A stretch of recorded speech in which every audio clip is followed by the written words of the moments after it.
ఏంటంటే ఇప్పుడు high ranking profile ఎవరైతే కలిగి ఉంటారో వాళ్ళు ఏ రకమైనటువంటి ఎథికల్ బ్యాలెన్స్ కలిగి ఉండాలి. Especially ethical balance between public duty and private life. ఇప్పుడు ఒక హై పొజిషన్లో ఉన్నటువంటివి ఎవరైనా సరే, అది ఇన్స్టిట్యూషన్ కావచ్చు, సంస్థ కావచ్చు, ఏదైనా సరే తన పర్సనల్ లైఫ్లో కానీ ఫ్యామిలీ మ్యాటర్స్లో కానీ ఎంత అకౌంటబిలిటీగా ఉండాలి. ఈవెన్ అక్కడ మంచి జరిగినా చెడు జరిగినా దాని ప్రభావం ఎస్పెషల్లీ ఎలా ఉంటుంది. ఎప్పుడైతే పబ్లిక్ రిసోర్సెస్కి పబ్లిక్ ఫండ్స్కి, గవర్నెన్స్కి, సొసైటీ ట్రస్ట్కి ఎటువంటి ఇంపాక్ట్ ఉంటుందో, అక్కడ ఎలాంటి ఇంపాక్ట్ ఉంటుందో అక్కడ ప్రతి చోట్ల చాలా అకౌంటబిలిటీగా ఉండాలన్నమాట హై ర్యాంకింగ్ ప్రొఫైల్ ఉన్న వాళ్ళు. ఓకేనా. మనకు public life Nolan principles of public life అదేం చెప్తుంది, ఎథికల్ కండక్ట్ ఎలా అది మనకు నోలన్ ప్రిన్సిపల్స్ కొన్ని సెట్ ఆఫ్ రూల్స్ మనకి ఇచ్చిందనమాట. సో దాన్ని కంపల్సరీ ఎన్ష్యూర్ చేయాలి. ఒకటి సెల్ఫ్లెస్నెస్, ఇంటిగ్రిటీ, తర్వాత objectivity, accountability, openness, honesty, leadership. So ఏవైతే ఉన్నాయో ఈ ప్రిన్సిపల్స్ కంపల్సరీగా ఫాలో అవ్వాలన్నమాట. ఓకేనా. ఇంకా ఎవరైతే తెలుగు మీడియంలో రాస్తున్నారో వాళ్ళు ఈ ప్రతి పదానికి కూడా డెఫినేషన్ అనేది రాసుకోండి. కన్స్ట్రక్ట్ చేసుకునే విధానం కరెక్ట్గా ఉంటేనే మనం ప్రజెంట్ చేసేటప్పుడు ఈజీగా ఉంటుంది. ఈవెన్ ఇంగ్లీష్ మీడియం రాసే వాళ్ళకైనా సరే కంపల్సరీ వీటి యొక్క మీనింగ్స్, డెఫినేషన్స్ ఎస్పెషలీ విత్ ఎగ్జాంపుల్స్తో నీట్గా రాసి పెట్టుకోండి. ఎందుకంటే చాలాసార్లు మనం ఇది యూస్ చేస్తూనే ఉంటాం. ఇవి క్లారిటీ ఉంటేనే మనం కేస్ స్టడీస్ని ఈజీగా సాల్వ్ చేయగలుగుతాం. ఓకే. ఇప్పుడు ఎలా ఉండాలి public duty and private life. So ఇప్పుడు ఒక చిన్న ఎగ్జాంపుల్ తీసుకుంటే మనమే తీసుకుందాం, మన ఇంట్లోనే తీసుకుందాం. ఎవరైతే మన ఇంట్లో పెద్ద మనిషి ఎవరు, నాన్న. సో వాళ్ళు ఎలా తీసుకున్నా సరే కుటుంబం మొత్తం ఎఫెక్ట్ అవుతుంది కదా. సేమ్ ఇక్కడ ఒక ఇన్స్టిట్యూషన్ అనేది, గవర్నెన్స్ అనేది మన ఓవరాల్గా సొసైటీ అనుకుంటే హై ర్యాంకింగ్ ప్రొఫైల్ ఉన్న వాళ్ళు ఏ విధంగా పాటించాలి అనేది ఇంపార్టెంట్ అనమాట. ఇప్పుడు ప్రతి ఒక్క దగ్గర అకౌంటబిలిటీ అనేది ఉండాలి. ఎస్పెషలీ నమ్మకం అనేది చాలా ఇంపార్టెంట్ కదా. సో వాళ్ళు తీసుకున్న నిర్ణయాలు ఎలాంటివైనా సరే పర్సనల్ లైఫ్లో కానీ ఫ్యామిలీ మ్యాటర్స్లో కానీ తీసుకునే నిర్ణయాలు అంటిల్ అన్లెస్ ఎక్కడైతే పబ్లిక్ రిసోర్సెస్, తర్వాత గవర్నెన్స్, సొసైటీ దీని మీద ఎలాంటి ప్రభావం చూపిస్తుందో అక్కడ ప్రతి చోట్ల వల్ల అకౌంటబిలిటీగానే ఉండాలి. ఓకేనా. నెక్స్ట్ అంతేకాకుండా ఎక్కడైతే రిసోర్సెస్ ఎస్పెషలీ యూజ్ చేసుకుంటున్నారో ఫ్యామిలీ పరంగా కానీ తర్వాత పర్సనల్ పరంగా కానీ పబ్లిక్ రిసోర్స్ని మిస్యూజ్ జరుగుతున్న సందర్భంలో కంపల్సరీ అకౌంటబిలిటీ అనేది ఉండాలి. 2022లో యూకే గవర్నమెంట్ వాళ్ళ రిపోర్ట్ ఆ కంట్రీలో జరిగిన కాంట్రవర్సీ ఏం జరిగిందంటే అక్కడ ఉన్నటువంటి గవర్నమెంట్ అఫీషియల్స్ పబ్లిక్ ఫండ్స్ని యూజ్ చేసుకొని వాళ్ళ పర్సనల్ లీగల్ ఎక్స్పెన్స్ కోసం ఉపయోగించుకున్నారంట. సో అలాంటి యాక్షన్స్ ఏమవుతాయి, కంపల్సరీ విరుద్ధమే కదా. అప్పుడు అదేంటి, సెల్ఫ్లెస్నెస్కి, ఇంటిగ్రిటీ ప్రిన్సిపల్స్కి విరుద్ధం కదా. కాబట్టి అలా ఉండకూడదు అని చెప్తున్నారు. అంతేకాకుండా ఇప్పుడు అలాంటి ఇన్సిడెంట్స్ ఏమైనా జరిగినప్పుడు కూడా ప్రపంచవ్యాప్తంగా కూడా జ్యుడిషియల్ బాడీస్ అనేటివి ఉన్నాయి.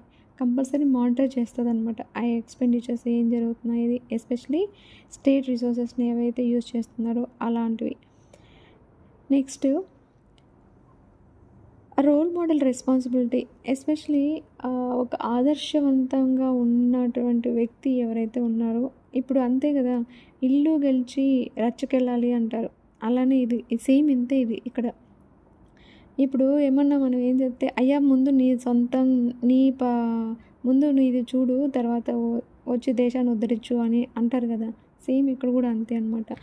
అంటిల్ అన్లెస్ ఎప్పుడైతే వాళ్ళ ప్రవర్తన సరిగా లేదు, ఆ ప్రవర్తన వల్ల గవర్నెన్స్కి ఇబ్బంది కలుగుతుంది అంటే అది ఆ టైంలో ఇగ్నోర్ చేయకూడదు అనమాట. కంపల్సరీ ఆ లీడర్ యొక్క పర్సనల్ యాక్షన్స్ ఏవైనా సరే, ఎక్స్ట్రా మ్యారిటల్ అఫైర్స్ కానివ్వచ్చు, ఫైనాన్షియల్ మిస్డీడ్ అవ్వచ్చు, తర్వాత డెసిషన్ మేకింగ్లో ఏదైనా కాంప్రమైజ్ అవ్వండొచ్చు, తర్వాత పబ్లిక్ ఇమేజ్కి సంబంధించింది కావచ్చు, అలాంటిది ఏదైనా సరే కంపల్సరీ జస్టిఫై చేయాలి.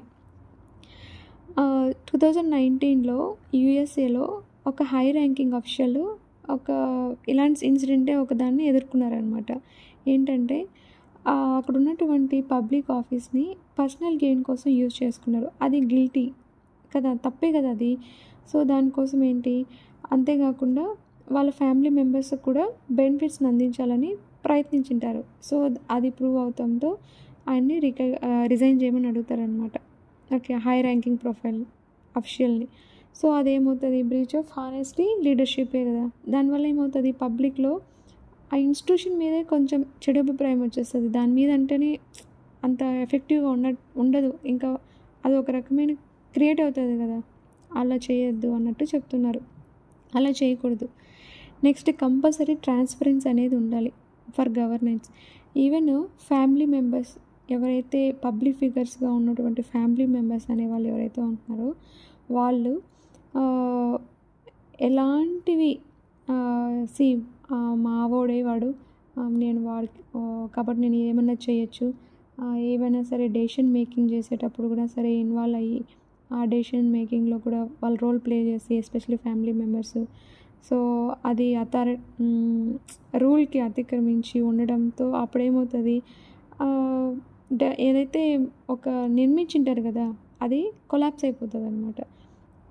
అన్నెసెసరీగా ఫ్యామిలీ ఇంటర్ఫిరెన్స్ ఉండకూడదు అన్నట్టు. ఓకే, సేమ్ దీనికి ఒక ఎగ్జాంపుల్ ఏంటంటే శ్రీలంకలో రాజపక్ష ఫ్యామిలీ చాలా వాళ్ళ ఫ్యామిలీ మెంబర్స్ మల్టిపుల్ టైమ్స్లో మల్టిపుల్ ప్లేసెస్లో ఆ పొజిషన్స్ అన్నిటిని వాళ్ళు తీసుకొని వాళ్ళ డెసిషన్ మేకింగ్స్ తీసుకొని ఎలా పడితే అలా చేసేసుకోవడంతో గవర్నెన్స్ క్రైసిస్ వచ్చింది. అదేంటంటే నెపోటిజం అంతే కదా. మా వాళ్ళు మేమేమన్నా చేయొచ్చు, మా వాడు ఉన్నాడు అక్కడ, మా పిల్ల అక్కడ ఉంది, నేనే చేస్తాను అని చేయకూడదు అన్నమాట. అదేంటి, నెపోటిజంకి తర్వాత లీడర్షిప్ అకౌంటబిలిటీ వైలేట్ చేసినట్టే. నెక్స్ట్ ఏంటంటే ఇప్పుడు ఇంకొకటి ఏంటంటే బంధుప్రీతి అనేది కూడా ఉండకూడదు. ఎందుకంటే అలా ఉండడం వల్ల ఏమవుతుంది, ట్రస్ట్ అనేది పోతుంది కదా. ఇప్పుడు ఒక సంస్థలో కూడా కానివ్వండి, అరే దాంట్లో అందరూ వాళ్ళకి సంబంధించిన వాళ్ళే ఉంటారా, పిల్లకి సంబంధించిన వాళ్ళే ఉంటారా, కాబట్టి మనకు వాళ్ళ దాంట్లో అవకాశాలు ఉండవరా అనేది ఉండకూడదు అనమాట.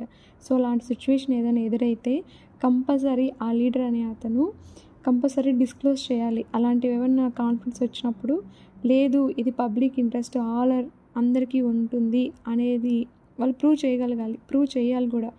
సో ఎస్పెషలీ గవర్నమెంట్ కాంట్రాక్ట్స్ కావచ్చు, పాలసీస్ కావచ్చు, పొజిషన్స్ కావచ్చు, ఏవైనా సరే అక్కడ బంధుప్రీతి ఉండకూడదు. అలాంటిది ఏదైనా ఉంది అంటే ఖచ్చితంగా ఆ అఫీషియల్ హై ర్యాంకింగ్ ప్రొఫైల్ ఎవరైతే ఉన్నా సరే వాళ్ళు కంపల్సరీ బంధుప్రీతి లేదు అని నిరూపించుకోవాలి అక్కడ.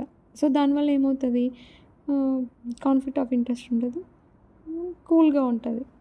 సో ఎస్పెషలీ మన ఇండియాలో చూస్తే చాలా వరకు లీడర్స్ వాళ్ళ రిలేటివ్సే ఎక్కువగా కాంట్రాక్ట్స్ తీసుకోవడం కానీ తర్వాత ఏవైనా సరే ఎక్కువ వాళ్ళకి వెళ్తాయి అన్నమాట.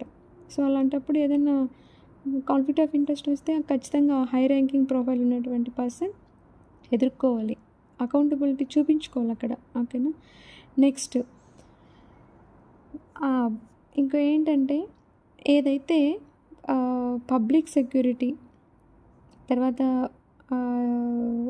ఇప్పుడు స్టేట్ ఫండ్స్ని యూజ్ చేసుకొని వాళ్ళ పర్సనల్ గెయిన్స్ కోసం ఎస్పెషలీ ఫర్ వెడ్డింగ్స్ కానివ్వండి, వెకేషన్స్ కానివ్వండి, తర్వాత పర్సనల్ ఈవెంట్స్కి కానివ్వండి, సో వాళ్ళ ఈవెంట్స్ కానివ్వండి, ట్రాన్స్పోర్ట్ని యూజ్ చేసుకునేది, తర్వాత స్టేట్ ఫండెడ్ సెక్యూరిటీ ఫోర్సెస్ని యూజ్ చేసుకొని అలా మిస్యూజ్ చేయకూడదు అనమాట. అలా మిస్యూజ్ చేసినప్పుడు ఏమవుతుంది, కంపల్సరీ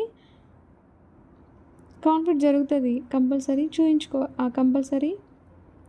ఏమవుతుంది, అందరూ చర్చలు జరుగుతాయి అన్నమాట. కంపల్సరీ అలా చేయకూడదు.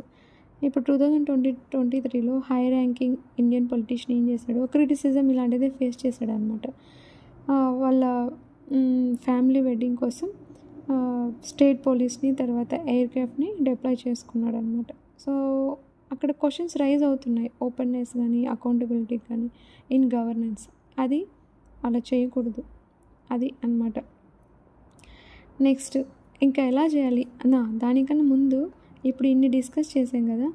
సో మనం ఆన్సర్ రైటింగ్ కూడా ఇలా పాయింట్స్ వైజ్గా రాసుకుంటే మనకు టైం ఎక్కువ కన్జ్యూమ్ అవుతుంది, అంతే కదా.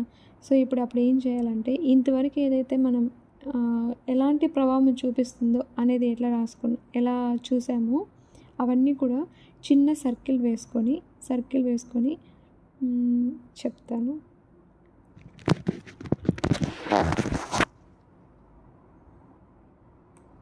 ఇలా చిన్న సర్కిల్ వేసుకొని ఇలా రాసుకుంటూ పాయింట్స్ విత్ ప్రతిదానికి ఒక్కొక్క ఎగ్జాంపుల్ కింద ఒక చిన్న పాయింట్, కాన్ఫ్లిక్ట్ ఆఫ్ ఇంట్రెస్ట్ ఒక పాయింట్ రాసుకొని దాని కింద చిన్నగా ఎక్స్ప్లెనేషన్ ఇచ్చి ఒక ఎగ్జాంపుల్ రాస్తే సరిపోతుంది. ఇక్కడ ఏంటంటే ఎలా జరిగేది అకౌంటబిలిటీ ఇన్ సచ్ మ్యాటర్స్ అని పెట్టి ఇక్కడ రాసుకోండి అనమాట.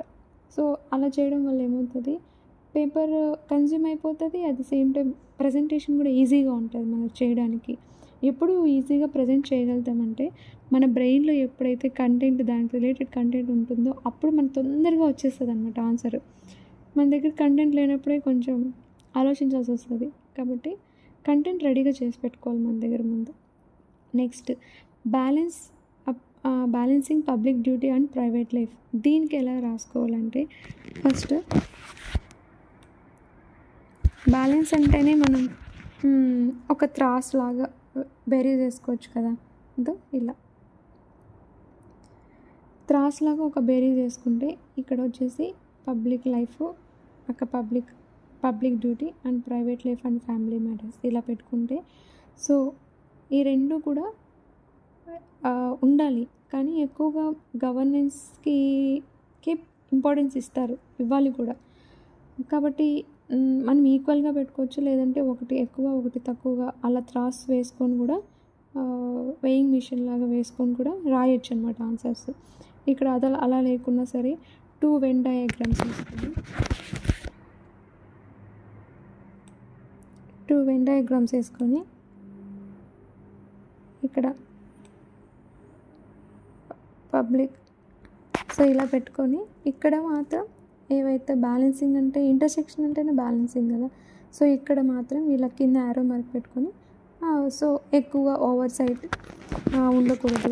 తర్వాత ఏవైతే ఎథికల్ బౌండరీస్ ఉంటాయో ఆ ఎథికల్ బౌండరీస్ని ఫాలో అవ్వకూడదు. దానికంటూ మనకు ఒక బాడీ ఉంది, సెకండ్ ఏఆర్సీ కమిషన్ కూడా రికమెండ్ చేసింది సపరేట్ కోడ్స్ అనమాట.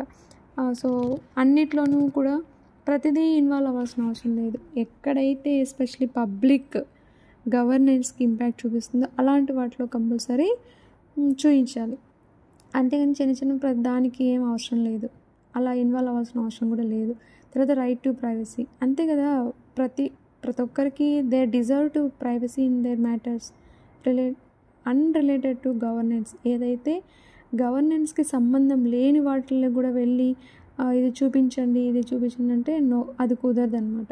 సో అలా ఉండకూడదు. దానికోసం కూడా మనకు ఒక జడ్జిమెంట్ ఇవ్వడం జరిగింది పుట్టుస్వామి కేసులో. Okay, right to privacy is a fundamental right.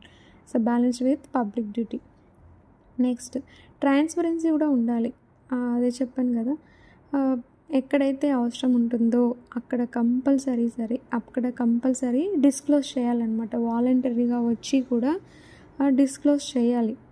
ఓకేనా. ఈవెన్ ఇప్పుడు అసెట్ డిక్లరేషన్ దానివల్ల ఏమవుతుంది, సొసైటీలో నమ్మకం పెరుగుతుంది. మెయిన్ గవర్నెన్స్ మీద మెయిన్ నమ్మకం పెరుగుతుంది. ఓకేనా, అలా చేయాలి. నెక్స్ట్ ఓవర్సైట్ మెకానిజం ఉండకూడదు.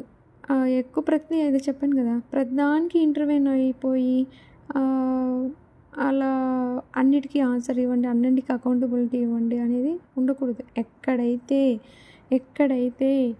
పబ్లిక్ డ్యూటీస్ ఎక్కడైతే అఫెక్ట్ అవుతాయో అక్కడ మాత్రమే చేయాలి. దానికోసం కూడా సపోజ్ అన్నెసెసరీగా వచ్చి ఇది చూపించండి అంటే కుదరదు. వాళ్ళు వెళ్ళి కూడా లోకాయుక్త సిస్టమ్ ద్వారా వెళ్ళి మనం చూడు ఇట్లా చేస్తున్నారని మనం మాట్లాడచ్చు అనమాట. సో దీన్ని అప్రోచ్ అయినా కూడా దొరుకుతుంది సొల్యూషన్. నెక్స్ట్ అన్నెసెసరీ స్క్రూటినీని కూడా అవాయిడ్ చేయాలి. ఇప్పుడు ఎక్కడ accountability should focus on actions only affecting public resources to protect privacy. అంతేగాని లేని వాడి దగ్గరికల్లా వెళ్ళి చూయించుకోండి అంటే అవసరం లేదు కదా, చూయించుకోకూడదు కూడా, అవసరం కూడా లేదు. ఓకేనా. నెక్స్ట్, దానికంటూ అలాంటివి ఏదైనా ఇన్సిడెంట్ జరిగితే విరుద్ధంగా వెళ్తే మనకు పార్లమెంట్ ఎథిక్స్ కమిటీ ఉంది, వాళ్ళు రివ్యూ చేసి సో ఇక్కడ పబ్లిక్ ఇంట్రెస్ట్ ఉందా లేదా అని వెరిఫై చేసి చెప్తారనమాట. అది నెక్స్ట్. ఇంకా ఫైనల్గా ఎలా ఉండాలి అంటే public figures must uphold highest ethical standards as they are custodians of public trust while personal life should remain private. Any misuse of public resources, conflict of interest, or ethical misconduct must be scrutinized under the Nolan's principles, ensuring transparency and good governance. Only అలాంటి సందర్భంలో మాత్రమే ఎక్కడైతే